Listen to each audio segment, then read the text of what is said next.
What's up, amigos? It's Chris Lewit with the Prodigy Maker Show, episode 38.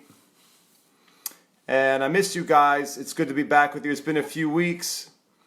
We've had this terrible crisis going on, and it's been a little tough on the home front here, and I haven't been able to get the podcast rolling or the show on. So I apologize for missing you guys, but I did miss you, and I thought we'd have a great discussion tonight talking about at-home training and how to get the best out of your tennis training with limited resources, which a lot of us have right now because many of us are on quarantine and we're not leaving the house very much. So I thought the show would be apropos and timely, and I thought you guys would get a lot of value out of it. I consider myself a creative problem solver, so I've had to put my mind to the test with limited resources and space constraints and other constraints, and try to figure out how do you develop a high-level tennis training program at home. How do you get the most out of your training with these constraints and limited resources? So I thought I'd share that with you guys tonight. If you have any questions about at-home training, let me know. I also thought that I might throw in some advice for those who do have access to a tennis court where they can go out and play in their area, ways to play tennis safely, because I do believe that you can play tennis safely if you're conscientious and you follow a certain protocol. So we might get into that a little bit too. So at-home training, I don't know if they're my secrets, but where do I start with at-home training? I will tell you guys that the number one thing that I tell my students and all of my families right now is you got to keep up your cardio. I say that cardio is king for a tennis player. And the worst thing that can happen if you have a break or you're off the tennis court, that could be for a vacation, it could be for what we're going through now, is to let your cardio slide where you have to come back from a layoff and you're sucking wind. So the number one advice that I could give anyone, tennis player, coach, parent, kid who's watching, wants to make sure their tennis game's strong, they can come back and lift the trophy when tournaments are back on. God knows when we'll have tournaments again, hopefully soon, in a few months. The Pro Tour's out for a while now. I feel very badly for the professional players right now, can't make a living.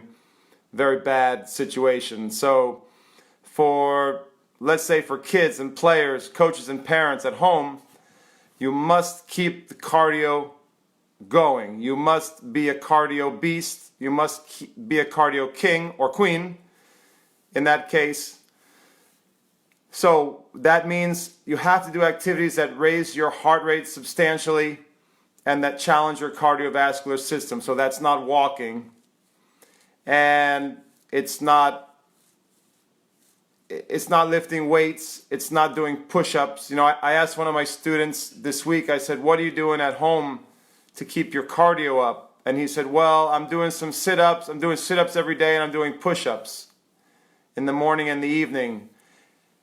He said when he wasn't too tired. I said, okay, when you're not too tired. All right, well, that's great, buddy, but that's not cardio. And what tennis players really need is cardio. You got to keep the VO2 max high, and if you come back from any kind of layoff or any period off the court, you have to be able to breathe. You need oxygen.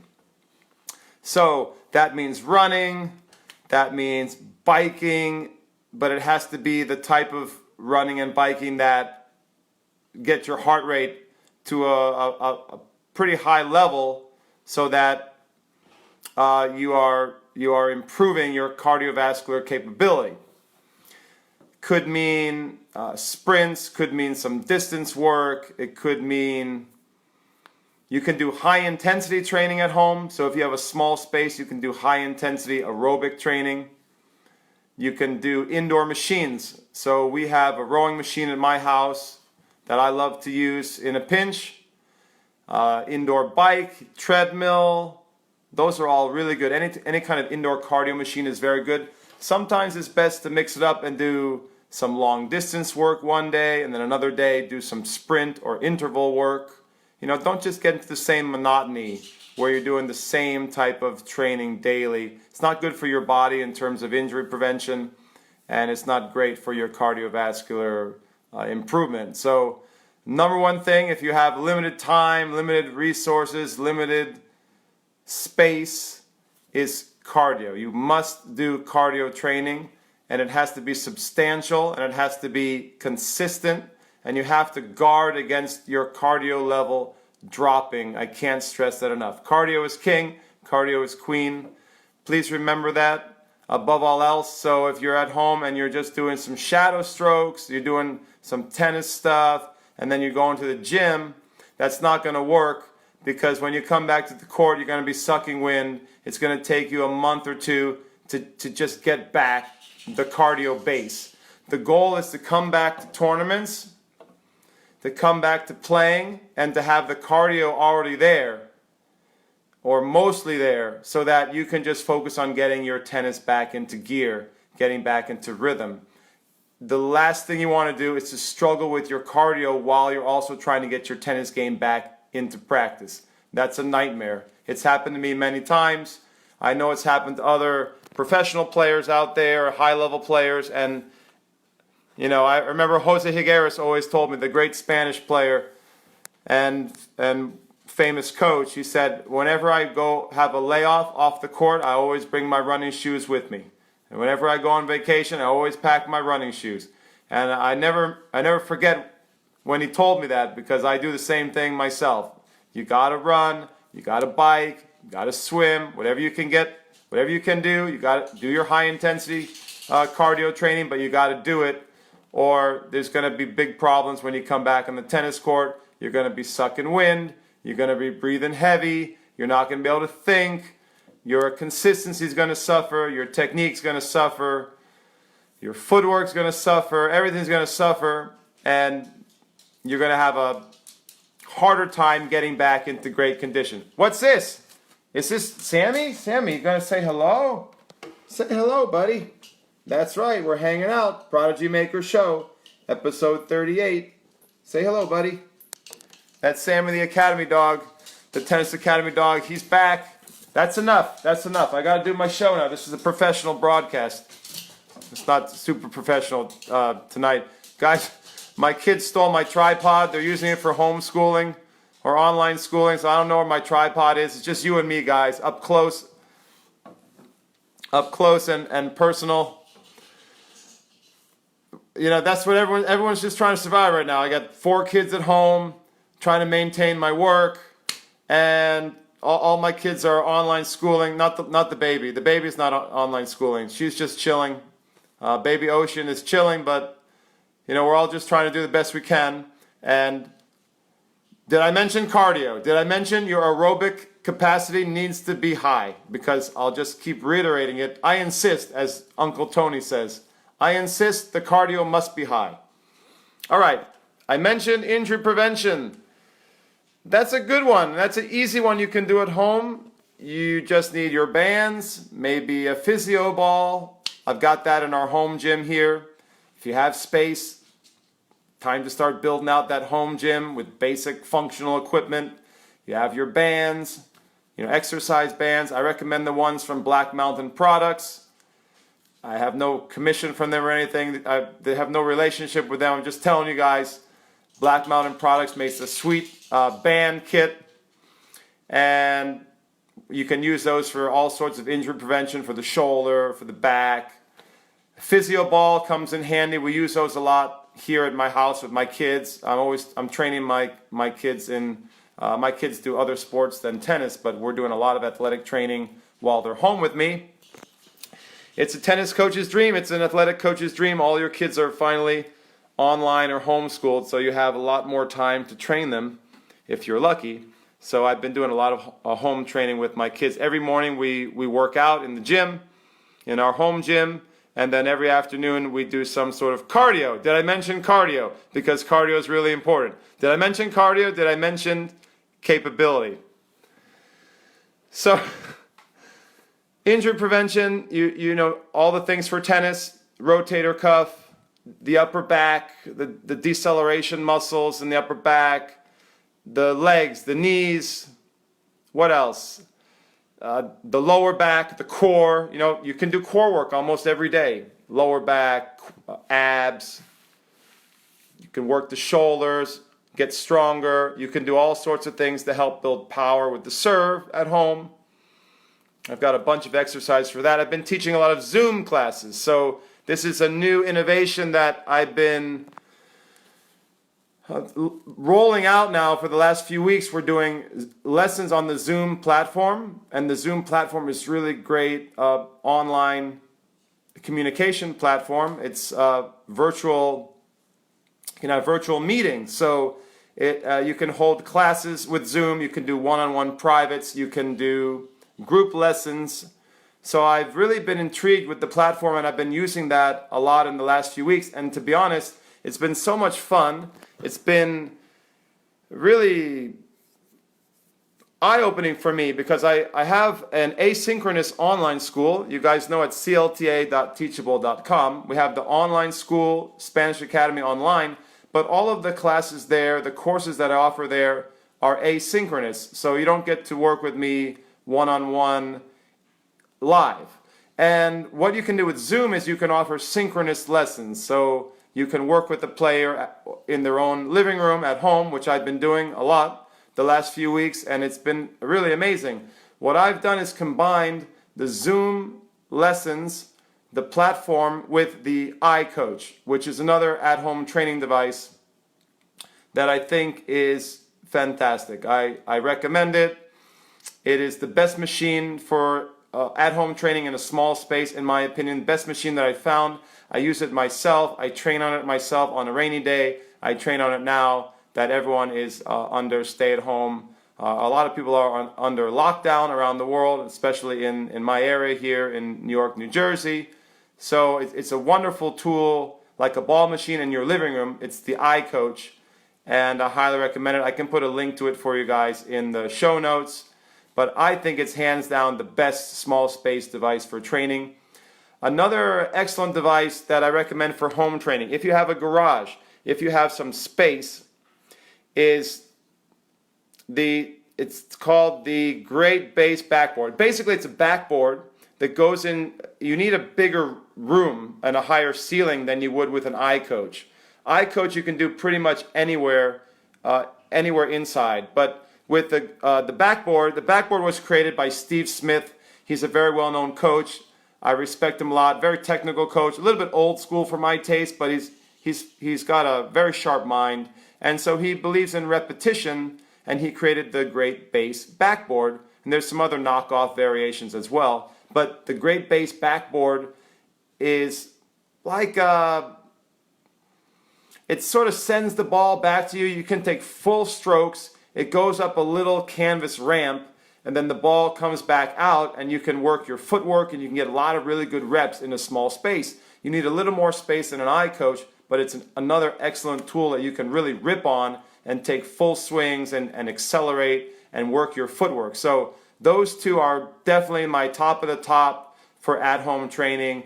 iCoach and Great Base Backboard, or it's an indoor backboard with sort of a canvas slope, and you swing it, you hit the ball into it, and then it kind of rolls back to you, and you can get a really awesome workout with that. You can get tons of reps, high quality reps, and that's really what you need now.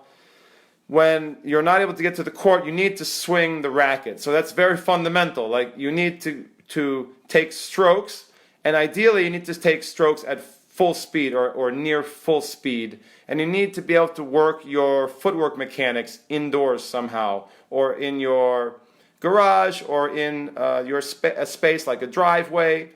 It's very important to take swings. So if you're trying to keep your game sharp, along with cardio, did I mention cardio?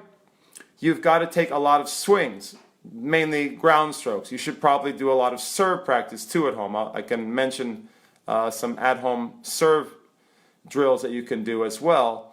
Maybe I should post those somewhere. I've been using them a lot in my Zoom lessons, but basically, let's start with ground strokes. So ground strokes, you need to swing a lot of forehands. You need to swing a lot of backhands.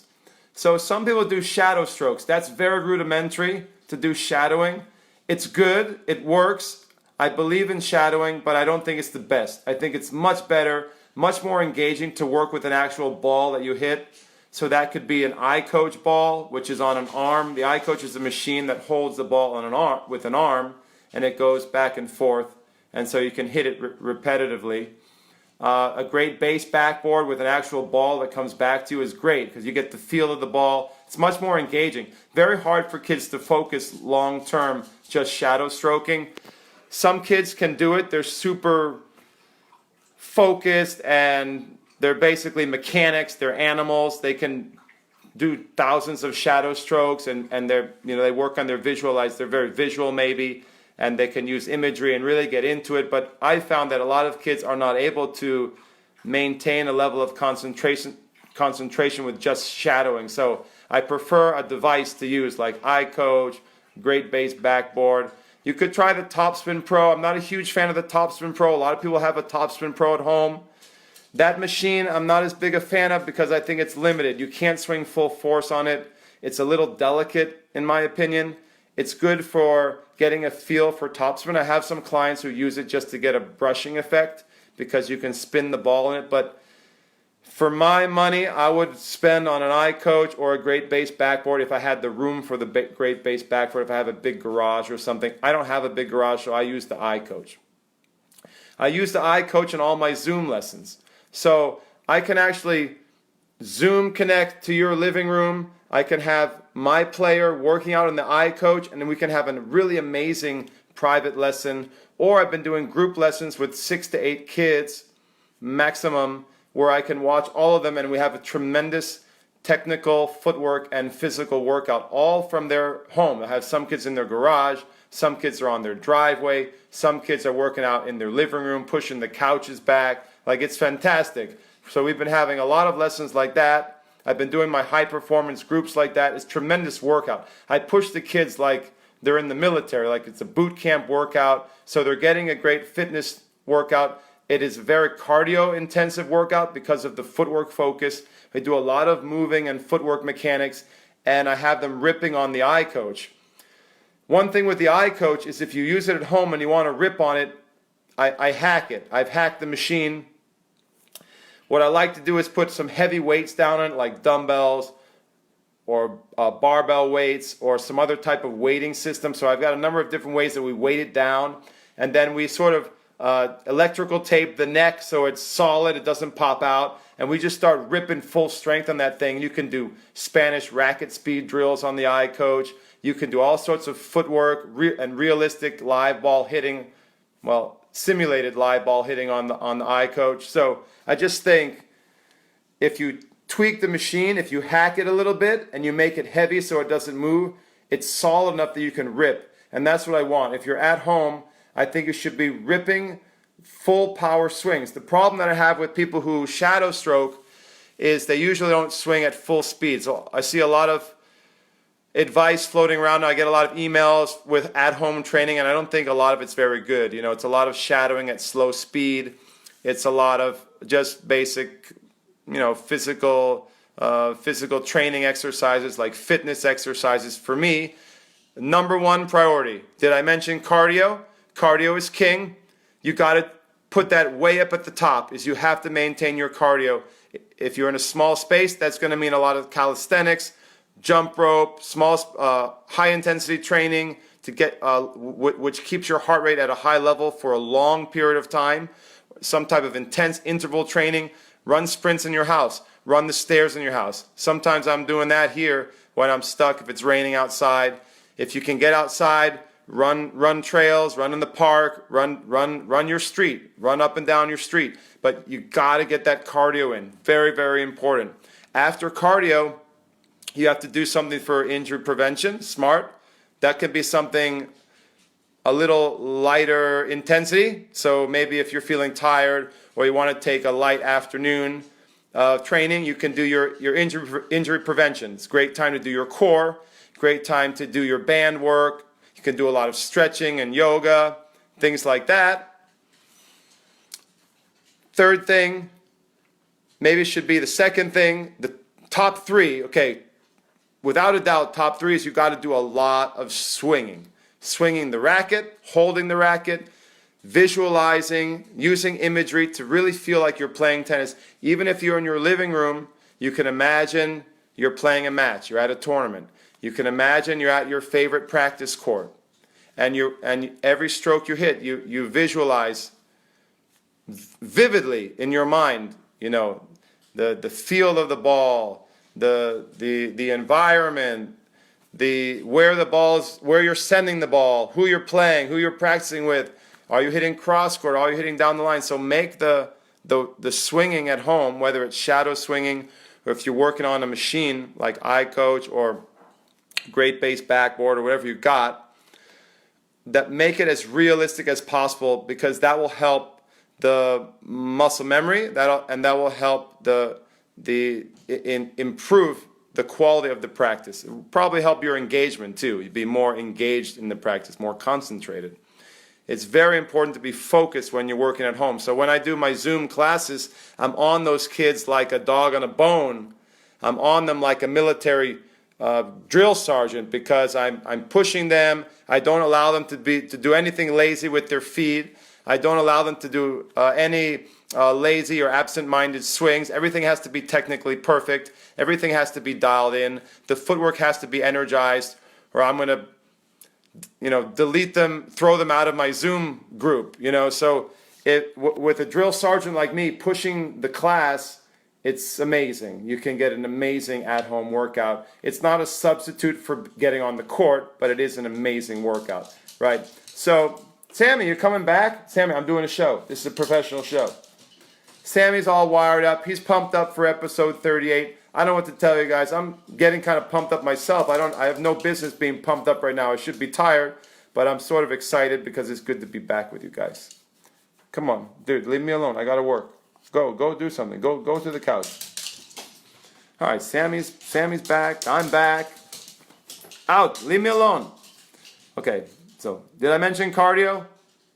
Please, God, maintain your cardio. Please, people, maintain your children's cardio. Coaches, maintain your students' cardio. If you have to do it by Zoom, do it by Zoom. I'm doing these Zoom private lessons now. Unbelievable. I'm going to keep doing them when the crisis is over, because they're so popular and they're very, very effective, especially for kids who need technical work. If you have an iCoach or some sort of backboard at home, Great Base Backboard, the iCoach is amazing. I can do a full technical evaluation, full footwork evaluation and workout from remotely, from afar, from my living room to the player's living room. And it's really good quality. I can see everything I need to see. I can make the adjustments with the player. So for anyone needing technical work or footwork training, it's tremendous. We can do a whole footwork methodology at home. We can do a whole set of protocols. I can clean up the technique. And then when the player goes back on the court, the muscle memory is embedded, and they're going to jump right back in and have much better technical skills, much better footwork when they go live again. So I just think it's just a great tool. I'm intrigued by Zoom. I'm very excited about it, and I want to evolve it, make it even better. I'm thinking about new ways to make the online training better. But now I can offer asynchronous training through my courses. Have these very inexpensive courses online, and then I can also offer, for people who want it, I can offer synchronous training where you can get a full lesson with me, a private lesson or a group lesson or whatever you want. And I just think that's fantastic, because I have a lot of, for example, people who watch the show, I have a big audience of the show, international families who watch, they want me to evaluate their children. I get videos all the time from players all around the world. And now it could be very easy for those very same families we could set up a Zoom lesson, and I could work with their kid and train their technique and train their footwork, and then their parents could take them back on the court and apply everything that we did in the Zoom workout, in the Zoom lesson, and it will be very, very valuable. I see this as a way to connect with kids all across the world now, so I'm kind of excited about that. What else? If you're at home Secondary priorities. I mentioned the top 3. Secondary priorities. Did I mention cardio? Because that's number 1. Secondary priorities after the big 3. You know, injury prevention, lots of swinging, weightlifting, you know, the basics, fitness, overall fitness. That's why I said when my student told me he's doing push-ups and sit-ups and things like that, I said, okay, that's good, but he's missing the whole show, the whole enchilada. You know, he's missing the meal. He's just nibbling at the edges. The meal, the entire meal is cardio. Did I mention cardio? Lots of swinging with great visualization. A lot of swing. So you keep the muscles, keep the swing endurance up. You know, you keep the muscular endurance up. You can also get a pretty good cardio workout with shadow swinging or working on the eye coach or a great base backboard. You can get a pretty good cardio workout from that. It's not a substitute for cardio. I know a lot of you don't like to do cardio. A lot of kids hate to do cardio, especially tennis players, because they like to get it on the court. So this is where you have to be extra tough and go out and do that running that you don't want to do. Do the stairs, go for a bike ride, whatever. If you have access to swimming, swim, whatever you do, you high intensity training, you have to do extra cardio to combat the fact that you're not getting your cardio from the tennis court. Yeah, I can't stop talking about cardio. I'm sorry, guys. I can't stop talking cardio tonight. It's so important because you come back after a layoff and you're sucking wind. You can't even think. You can't hit balls. The kids get super frustrated. You know, in that first week to a month coming back, it's just going to be hell. It's just going to be hell for all the kids. And any player out there, please don't fall for that trap. It's very painful. I've done it myself. It sucks. It sucks so much.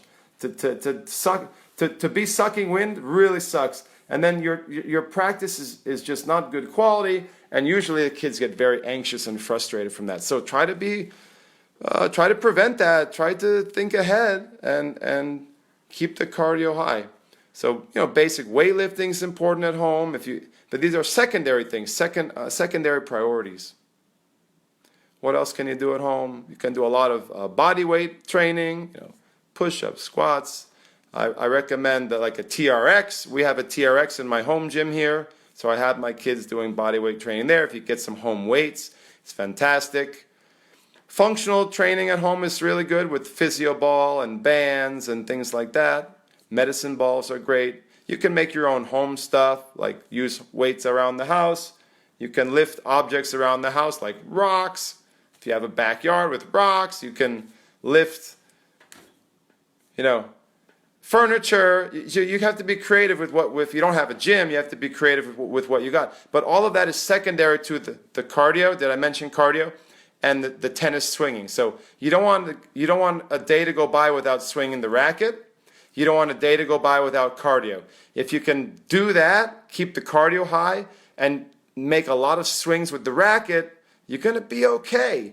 You're going to maintain some semblance of a tennis player. You're going to maintain some resemblance of a tennis player to a tennis player. And when you come back, it's going to be a smooth transition, a nice, smooth transition into high-level tennis play, and you're going to be able to win that first tournament right off the bat. And if you don't, if you let your cardio slip, if you're like, I'm just going to work out in the gym for a month, or I'm just going to do some shadow tennis at home once or twice a week, you're going to crash and burn, and the first month or 2 months is going to be a rocky road, and you're not going to be ready to enter tournaments when you're coming back. So this is for you high performance players. You know, I'm a high performance coach. This show's all about high performance junior development, and these are the times where I know that parents are stressed for their kid. Kids are stressed. It's a time where if you're a serious tennis player, you've got to go above and beyond the call of duty to keep yourself in great shape and to make your transition back to the tennis court as smooth as possible. So I know parents are worried about it, the kids are worried about it, and I'm giving you a game plan for that. One thing about shadow strokes that I wanted to mention is I don't actually think shadowing with the racket is ideal. I actually think it can cause injury. This is my personal opinion. You can feel free to disagree with me if you want, but comes from experience. I think it's more stressful, and I believe sports science bears this out. It's more stressful to swing the racket repetitively without making impact with the ball. In other words, when you make impact with the ball, it reduces the load on the shoulder. So, guys, let me know if you agree or not. I'm pretty sure the sports science is behind me on this.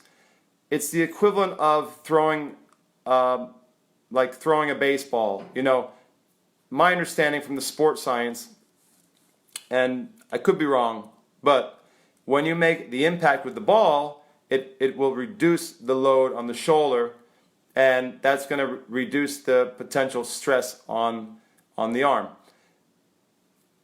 If you just swing with the racket alone, maybe this sounds counterintuitive, but I believe this is true. Tell me if you disagree, guys. If you swing with just the racket by itself, there's no the acceleration. Obviously, there's no impact, but the weight of the racket finishing and accelerating through puts more load on the arm than when you make the impact with the ball. I have to check with my buddy Mark Kovacs on this, but I don't want you guys to think, oh, this guy Chris is a total idiot about this. He's talking nonsense, but I really think that's the case, and I believe I must have read this in a sports science journal. I'm not just making this stuff up. Like, this is coming from a sports science study.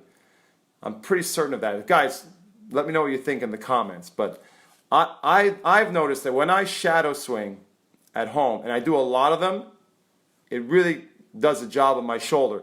That's why I saw some coaches recommending swinging double rackets at home, like to get stronger. I think that's a big mistake. Don't swing the double rackets. If you do swing the double rackets, like holding two rackets at once, I mean, little kids should not do that. Maybe full-grown adults could do that a little bit, like just for some extra weight, resistance. But I highly recommend you do not swing a lot with double rackets or extra weight on your racket. I think it's dangerous. I think the racket is enough weight for the shoulder, and I would limit the amount of swings that you do without an impact. So I like when you impact the ball. I like when you impact the eye coach, things like that are more realistic. So that's just one caveat for you guys. I don't know if you're going to buy into that or not. I'm suddenly doubting my own recommendation here, but I really do believe that that's based in the sports science, based on sports science studies, and gosh, I really think that's true. If you swing without the impact, it's more stressful on the shoulder. Be careful. Try it. Let me know what you think, because I've noticed it myself that it's more stressful that way, especially if you swing at high speeds. So what happens is people usually don't swing at high speeds with the racket just shadowing, and it's probably safer that way. But it's not that good a workout. I don't think it's a great workout to swing at slow speeds, and it sort of fosters the wrong muscle memory, because the idea is to whip the racket head through to train at full speed at home in a small space. You want to train at full velocity, and that's going to put a lot of stress on your shoulder if you do that without an impact. You want to make the impact, maybe because the impact slows down the speed of the racket. This is like a physics question. The impact slows down the speed of the racket, so there's less strain on the shoulder as you're following through. Versus when you swing with just the racket, it goes all the way through very fast, and it puts more load on the shoulder. Anyway, that's I think that's what I'm getting at. So just be careful with the shadow swings. Obviously, if you don't have an eye coach, if you don't have a great base backboard, this is a really tough situation. You're going to have to do old school shadow strokes, shadow boxing. And you're just going to have to be careful. You may have to do it at a slower speed. I don't like doing shadowing at a slower speed. I think I don't want to say a waste of time, but it's not ideal. I really believe to get the most out of at-home swinging for tennis, you should swing at near max velocity, unless you're just working on, some simple technique or something like that. All right, we got a comment from Jerry Blum. What's up, buddy? How are you? Hope you're doing well. And I'm hoping all of you staying safe and healthy. Probably most of you are staying home, helping to flatten the curve. Someone can hold a stick or broom with a ball connected on a rope like the swing doctor. Yeah, that is not a bad idea. I have some families who have set up like a hanging ball on a string. You could probably jimmy rig something like that. It's probably not ideal. Again, I really think the iCoach is the best I found. I've tried a lot of sort of at-home setups, and the iCoach is my absolute favorite. Second favorite is the great base backboard, but you need more space. Unfortunately, it's big. It's kind of a big machine. It's not a machine. It's like a whatever you want to call it, device, and you need a pretty big garage for the great base backboard. I think those are absolutely ideal. You can hit against your garage wall. I used to do that as a kid a lot. You know, you can, if you have enough space in your garage, you can hit directly against the garage wall. Another at-home way of training is with a softball. I like to use like a Dunlop speed ball, basically a red ball, but I like the foam ones that are a little bouncy because they make no sound, so you're not going to annoy your neighbors. Or if you're in an apartment, we've got a lot of families holed up in apartments here in New York City. You're not going to drive the neighbors bananas, and you can do a lot of fun stuff with that. I have one client who set up a mini court, like a 36-foot red court in his living room. He just moved all the furniture out, set up a mini net, and is using red ball or a foam ball to, they can play mini tennis in there. That's a pretty good workout. You can stay pretty sharp with on a 36-foot court, a red court. If you had a few weeks and you can only play mini tennis, that's not so bad. You can do a lot in a mini. You can take some full cuts at the ball with the foam ball, and you can get a pretty good footwork workout. You can have fun, play some games on a mini court. If you have room, that's a really great idea to set up a small mini court if you have a big enough space. Some people just don't have enough space for that. You could do that in a garage. You could do that on your driveway. And hey, if I couldn't get to a real court, I would be happy to play mini tennis on a red court, because red ball tennis is fun. And you can pretty much do a lot. I would try to use full size rackets so you don't lose the feeling of the weight and the length of the racket. I wouldn't switch rackets, but another thing you can do is play with the foam ball against the wall. You can do volleys with the foam ball against the wall. You can do ground strokes against the wall with the foam ball. Foam ball is great for at-home training because it's not going to break anything. And it's not going to drive people, if you have neighbors, it's not going to drive them bananas with the constant funk of a yellow ball. And you won't break all the valuable stuff in your house either. So, yeah, that Jerry Blum says, yes, softballs are good for the home. The iCoach is amazing.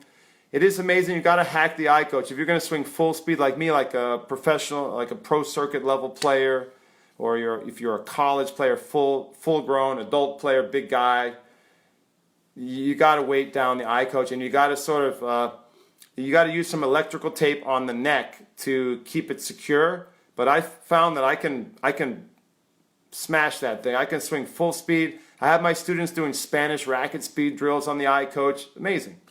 All in the living room, and there's no ball pickup, so you can get if you're focused, you can get a lot of really high quality reps, almost like you're working on a ball machine without any pickup time. It can be a very high productive hour or hour and a half on the iCoach.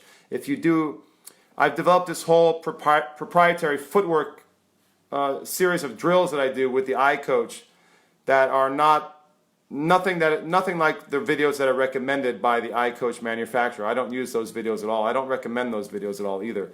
I have a whole series of drills and a methodology that I use with kids in my Zoom lessons on the iCoach. A lot of footwork movements and exercises with racket speed and different patterns that we use on the iCoach. And I found that to be very, very effective. And the kids can get almost as good a workout as if I'm there hand feeding the ball to them on a real court. That's kind of what I was trying to duplicate. I was trying to recreate the feeling of me tossing them a ball like the Spanish way, to hand feeding them a ball, but from my living room to their living room. And the iCoach allows me to do that. I can set it up for them. I can have them set it up, and then I can mimic a lot of the drills that they do in Spain. I can recreate a lot of the footwork and movement skills that I want them to do. and the patterns where I want them to move on like they would on a full court. And if they have enough space in their living room, we can really get moving and get the technique right. So I've found that to be an incredible tool, combining the iCoach with a platform like Zoom. So what else? That is about my basic advice for at-home training. You have cardio, injury prevention, and lots of stroking. I think it should be a daily thing. If you're a serious player, you don't want a day to go by without practice, without tennis practice. So that's an hour to 2 hours of swinging forehands, backhands, slice backhands, volleys, and overheads and serves. So try to get all the strokes in, just like you would go to a 2-hour practice at your club. I don't think kids are practicing nearly enough at home, and so they lose some of their edge. Couple hours at home in the afternoon, morning cardio run, some sort of morning high-intensity interval work, some type of cardio work, high-intensity cardio work, and then an afternoon of swinging, either shadow swinging or working on an at-home ball machine type with an at-home machine. And you've got a pretty good at-home tennis training regimen. You throw in some weightlifting, you throw in some injury prevention, and you've got the bases covered, and you're doing it the right way, the best way. So if you want to call that a secret, I guess it is kind of a secret. This is the way I would train my own children. This is the way I'm telling all my clients to train. The cardio comes first. The tennis stuff comes second. Part of the tennis stuff is serving. I don't think people do enough serving at home. Serving is actually something you can do quite easily at home. You can set up a baseline in your living room. You can, if your ceiling is too low, you can choke up on the racket, or you can just use your hand. Sometimes it's better just to swing with your hand.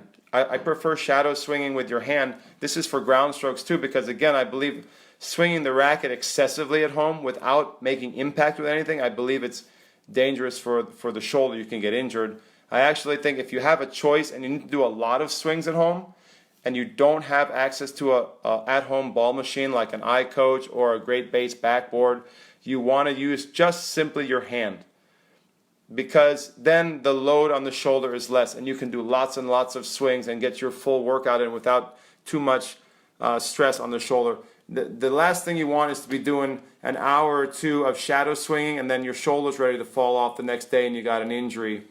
You got some type of overuse strain on your shoulder. You got to protect your shoulder when you're working out at home. So yeah, I think that encompasses a very good at-home training.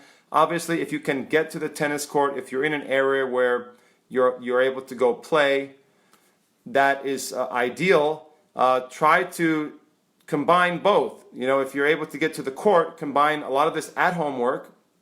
And then if you're able to get to the court, you try to mimic what you're doing at home on the tennis court, and vice versa. You try to take all of the at-home work that you're doing and translate it to the tennis court. When you are able to get, when all the clubs open up again and people are able to go back to practice, you want to take all the things that you're doing at home over these weeks and build up to a smooth transition where you get back to the tennis court and you're able to put together all of the footwork that you've practiced and all the stroke work.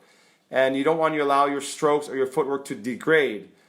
You don't want your cardiovascular capability, your capacity to degrade, and you don't want your strokes to degrade. If you can maintain those, maybe even improve those, you can have a big, you can come back quickly and smoothly to the real tennis court. I see my buddy Ben Sterner. Ben Sterner's watching. What's up, buddy?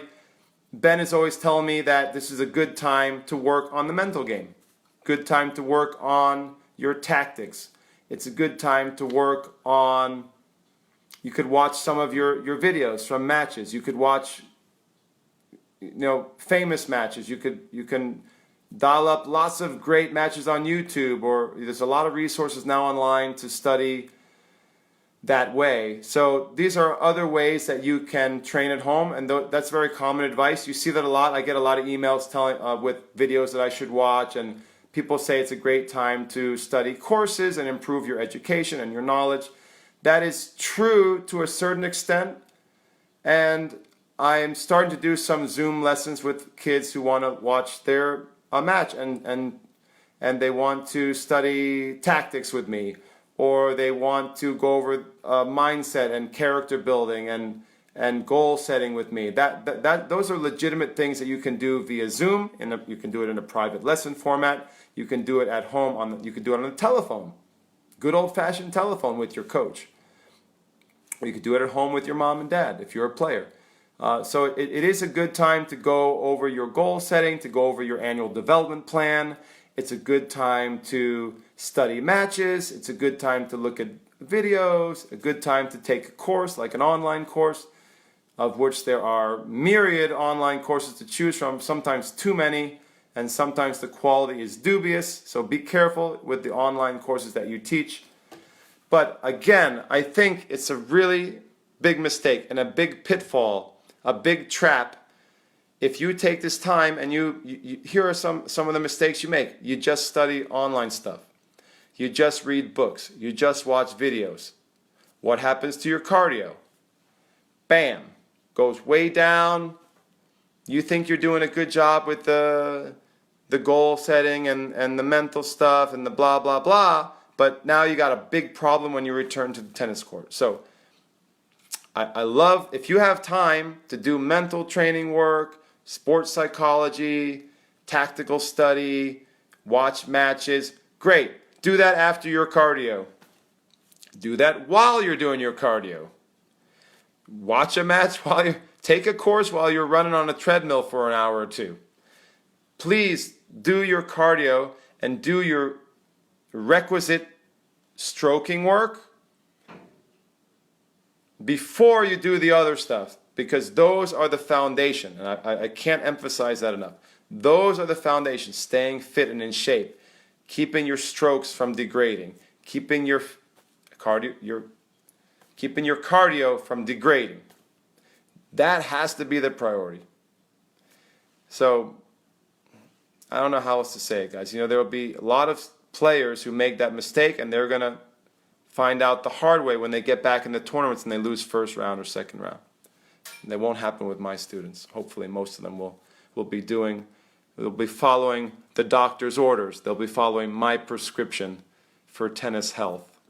So that's my best prescription for you guys. I hope you can find some value in those in that advice. And I'm wishing you all safety and health for not only yourselves but for your families. Please stay safe. Please help to flatten the curve. Stay at home as much as you can. That's good advice. And when you're at home, did I mention, keep your cardio very high. Get in touch with me if you have any questions about at-home training. I guess I can put the links for those devices that I love in the show notes. You can feel free to grab one. I think they're very good investments. They will be good investments even for the future because you can use them on a rainy day. Great rainy day training machines. What else? If you have any questions about what to do with your kid at home on rainy days when you can't get outside, or for the next month or two, if you're in an area where you're not allowed to leave your house or your apartment, please just reach out to me. I answer all my emails personally, chris@chrislewit.com. You can message me on Facebook. You can WhatsApp me, Chris Lewit, 914-462-2912 if you're international. We have a lot of international folks who like to watch the show, so our audience is worldwide. Please get in touch with me any way you'd like, and I'll be happy to share my best advice, any ideas I can give you to help yourself or your children train at home and stay fit. I would be happy to do that. That would make me feel really good if I could help you that way. And guys, I will see you on the next broadcast. I don't know if we'll be able to go next week. I am super busy here just trying to survive, as most tennis coaches are right now. I have a really soft spot in my heart, really deep feelings for everyone in our industry right now. Tennis coaches as a whole are really struggling.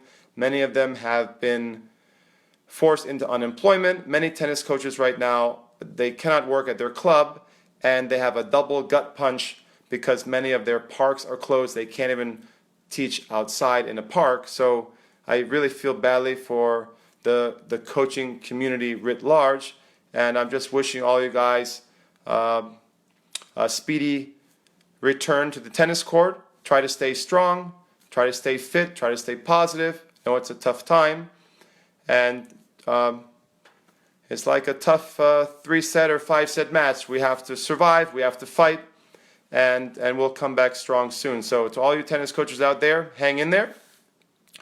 Again, reach out to me if you're a coach, parent, or player. Feel free to reach out to me. Don't be shy. I will see you guys on the next program. If not this week coming up, we'll try to do one soon.